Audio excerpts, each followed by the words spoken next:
राधनपुर नाम का एक बहुत ही बड़ा गांव था, जिसमें एक लड़का रहता था, जिसका नाम मोनू था। मोनू के बचपन ही में माता पिता का निधन हो गया था। मोनू ने उसको बड़ा किया था। जब वह बड़ा हो जाता है तो खुद मजदूरी जाता था। थोड़े दिनों के बाद उसके रिश्तेदारों ने एक लड़की से उसका रिश्ता कर दिया। थोड़े दिनों के बाद शादी का प्रोग्राम भी तय हो गया। गांव के सारे लोगों ने उसकी मदद की और उसकी शादी धूमधाम से हुई। मोनू और उसकी बीवी मेना दोनों खुशी खुशी रहने लगे। मोनू रोजाना मजदूरी जाता था। उससे उसका घर का गुजारा होता था। कुछ सालों बाद उसकी मृत्यु हो जाती है।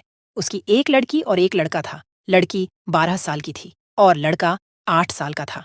लड़की 7वीं कक्षा में पढ़ती थी, जबकि लड़का तीसरी कक्षा में पढ़ता था। मोनू के मर जाने के बाद कोई कमाने वाला ना रहा। उसके बाद मीना खुद दूसरों के घर झाड़ू पोछा मारती और उन पैसे से अपना घर चलाती थी। एक दिन सुबह जब उसकी बेटी और उसका बेटा स्कूल जाने लगे, तभी उसकी लड़की कहने लगी, मम्मी आज तो टीचर ने बोला था फीस लेकर आना। अरे बेटी पैसे नहीं है, चल मैं आज मालिकन के पास से लेकर आऊंगी। मम्मी मुझे 10 रुपए दे दो, मुझे आइसक्रीम खानी है। बेटा अभी नहीं है, शाम को तुझे दूंगी। बेटा और बेटी दोनों स्कूल चले जाते हैं और मैना भी झाड़ू पोछा के लिए मालिकन के घर चली जाती है। झाड़ू पोछा कर लेती है तो मालिकन से पैसे मांगती है। जी मालिकन, मुझे कुछ पैसों की जरूरत है। स्कूल की फीस भी भरनी है, कुछ घर में राशन लाना है। मालिकन कुछ पैसे दे देती है। मैना उसे लेकर अपने घर आ जाती है। जब शाम के 5 बजे थे, स्कूल की छुट्टी होती है। उस वक्त खाना बना रही होती है। तभी लड़की और उसका लड़का स्कूल से आते हैं। लड़की अपने मम्मी से कहती है, मम्मी आपको पैसे मिले आंटी से, मुझे कल स्कूल में फीस जमा करवानी है। हाँ बेटी, मैं पैसे लेकर आई हूँ, कल मैं जमा करवा दूंगी। मम्मी मुझे पैसे दो, आइसक्रीम खानी है। ले बेटा, तभी मैना पैसों का हिसाब लगाती है। मैंने फीस के पैसे अलग रख दिए हैं, कुछ बच्चों के लिए अलग रख दिए हैं। अभी तो राशन लाना बाकी है, कुछ ही पैसे हैं। इतने पैसों से तो आज रात का ही राशन आएगा। कल क्या होगा? मेरे बच्चे कल क्या खाएंगे? आज का खाना तो बच्चे खा लेंगे, लेकिन कल सुबह क्या कहेंगे?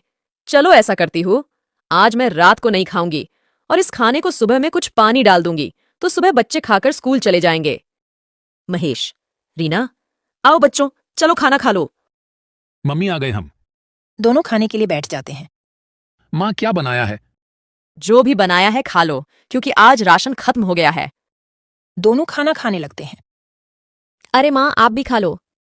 बेटी बस इतना ही खाना है, उसके अलावा कोई घर में राशन नहीं है। अभी मैं खा लूंगी तो सुबह में तुम क्या खाओगे? और कहीं काम भी नहीं मिलता है, फिर पैसे मैं कहाँ से लाऊंगी? अरे मम्मी ऐसे आप निराश ना हो, मेरे जहन में एक आइडिया है। मम्मी आप समोसे बहुत अच्छे बनाती हो ना, ऐसा करो आप समोसे बनाकर बेचना शुरू कर दो, क्या पता हमारी आमदनी अच्छी हो जाए। बेटी बात तो सही है तेरी, उसके लिए तो पैसे चाहिए ना। माँ और बेटी दोनों बात ही कर रहे थे कि अचानक रीना के मामू आ जाते हैं। दीदी पैसों की चिंता ना करें, मेरे पास से तुम पैसे ले जाओ और अपना कारोबार शुरू कर दो। अरे मोहन, अचानक कैसे? मुझे आपके पैसे नहीं चाहिए, आप तो मुझसे बहुत छोटे हैं। दीदी आप इन सब बातों को मत सोचो, मेरे 2 पैसे लगाने से आपके 10 पैसे बन जाए तो मेरे पैसे बाद में लौटा देना। ठीक है, लेकिन मुझे समझ नहीं आता कि मैं समोसे कहाँ बेचूं। मम्मी स्कूल के बाहर, जहां मजदूर के आने जाने का रास्ता भी है और स्कूल के बच्चे भी खाएंगे। रीना तुमने तो बहुत ही अच्छा आइडिया दिया। उसके बाद मोहन अपनी बहन मैना को पैसे देकर चला जाता है। अगले ही दिन मैना स्कूल के सामने आम सड़क पर लगा देती है। वहां पर समोसे खाने के लिए मजदूर और बच्चों की भीड़ लग जाती है।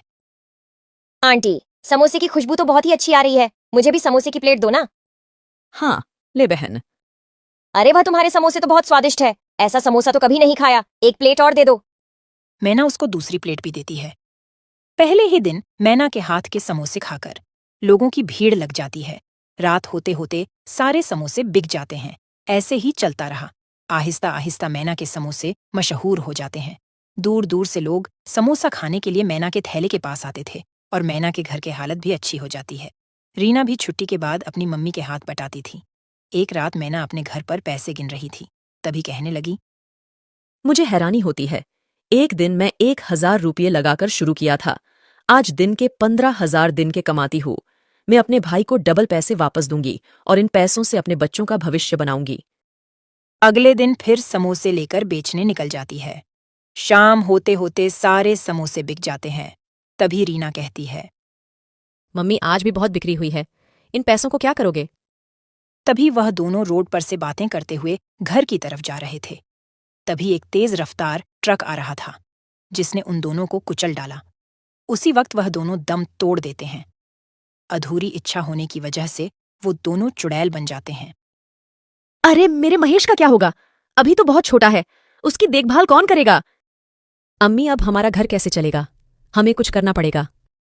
बेटी, घबराने की जरूरत नहीं है। हम दोनों अपनी इंसानी शक्ल का रूप ले लेंगे और हम समोसे बेचते रहेंगे। इस तरह वह दोनों अपने इंसानी रूप ले लेते हैं और अपने घर चले जाते हैं। मम्मी, इतनी देर क्यों हो गई? कब से मैं आपका इंतजार कर रहा था। मुझे तो डर लग रहा था। तभी मम्मी महेश को अपने गले से लगा लेती है। अगले दिन सुबह दोनों माँ बेटी इंसानी रूप में समोसे की लारी लेकर निकल जाती है। सुबह से लेकर शाम तक समोसे की लारी पर खूब भीड़ रहती है। सारे समोसे बिक जाते हैं। दोनों माँ बेटी घर जाती है तो दोनों